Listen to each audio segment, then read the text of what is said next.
There are a few easy ways to tell the difference between a cottonmouth and non-venomous snakes such as banded water snakes. First, and the easiest way to decipher is the head shape. The head shape on a cottonmouth is big and blocky. Think of it as when you look at a cottonmouth, the head looks tall, it looks wide. A banded water snake and any other Nerodia water snakes, they might push their head out to look like triangles, but their heads will never be tall like a cottonmouth.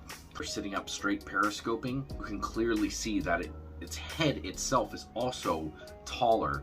A banded water snake rarely ever periscopes, and it's just noticeably flatter compared. Now, another look at the head also shows the Zorro mask, so to speak.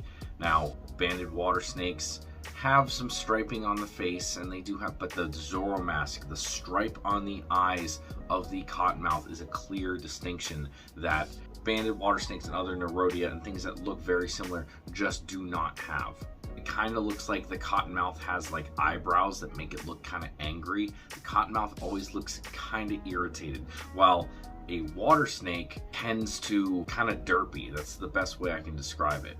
If it looks like the snake is purposefully flattening its head out for the head to look bigger, it's not going to be a cottonmouth. The cottonmouth doesn't even have to try anything. Most of the time, a cottonmouth will sit there and open its mouth.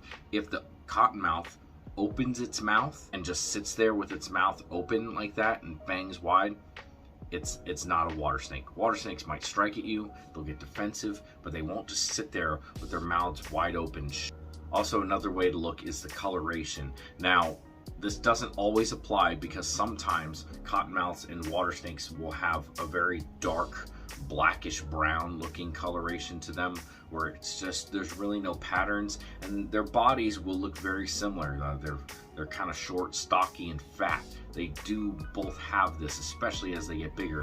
The water snakes tend to flatten themselves out, and once they do this, they can look very similar to cottonmouths. Cottonmouths will oftentimes have, it's more of a diamond shape on their back, and banded water snakes tend to, as the name suggests, have just bands going down the side. They're more straight lines than they are diamonds. It's not the best way to do it, but the coloration does tend to be a little different. Honestly, if you come across a snake that you don't know what it is, don't mess with it. Easiest thing to do is just to leave it alone. If you like this video, like, comment, subscribe, and I hope you guys have a good rest of your day.